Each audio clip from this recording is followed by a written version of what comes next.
আসসালামু আলাইকুম গাইজ, সবাই কেমন আছেন? আশা করছি সবাই ভালো আছেন।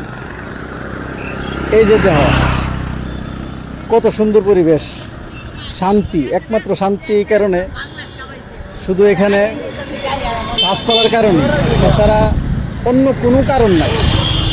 বিভিন্ন জায়গার কত ধরনের, কত রৌদ্র, কত প্রকারের তাপ আছে, একমাত্র গাছপালা যায় না, নাই এখানে বোঝা যায়।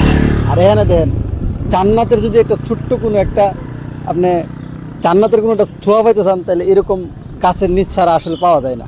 এই যে দিকে দেখেন পাবলিক কত সুন্দর বসে আছে, গাছের মনোরম পরিবেশের মধ্যে আছে। তারা খুবই শান্তিপূর্ণ একটা অবস্থার মধ্যে আছে, যেটা 20 টাকা দিয়েও পাওয়া সম্ভব না।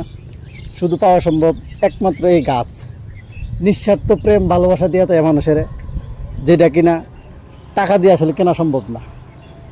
আমি এই জন্য বলি, গাছ লাগান, পরিবেশ বাঁচান।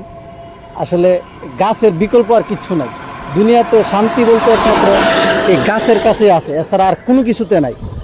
আমারে অনেকে বলে, আমার বন্ধু বান্ধব বলে যে গাছ থাকলে কি আর না থাকলে কি। আসলে এইরকম জায়গাতে না আসলে আসলে বোঝা যায় না যে গাছের পার্থক্যটা কী, গাছ যে আসলে কী জিনিস।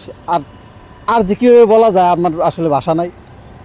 গাছের নিচে হইল সব, প্রত্যেকটা জিনিসের পিছনে আপনি ব্যয় করবেন, ব্যয় করার পরে ওটার থেকে আপনি কিছু পাইবেন।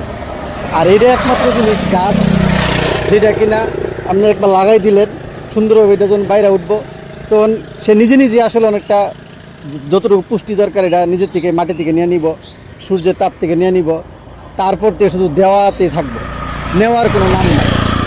আপনি মরে যাবার পরেও আপনার অন্যান্য প্রজন্মরা আইব, দেখব যে হ্যাঁ গাছ আছে, যার জন্য তারা বাচ্চা থাকতে পারবে। অক্সিজেনের মতো অমৃত জিনিস, যার অক্সিজেনের প্রয়োজন হয় সেই বুঝে, এছাড়া অন্য কেউ বুঝতে পারবো না।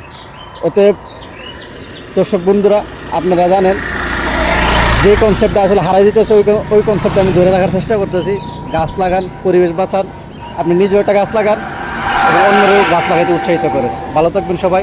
আর ভিডিওটা ভালো লাগলে অবশ্যই লাইক, কমেন্ট এবং শেয়ার করবেন। আল্লাহ হাফেজ, আসসালামু আলাইকুম।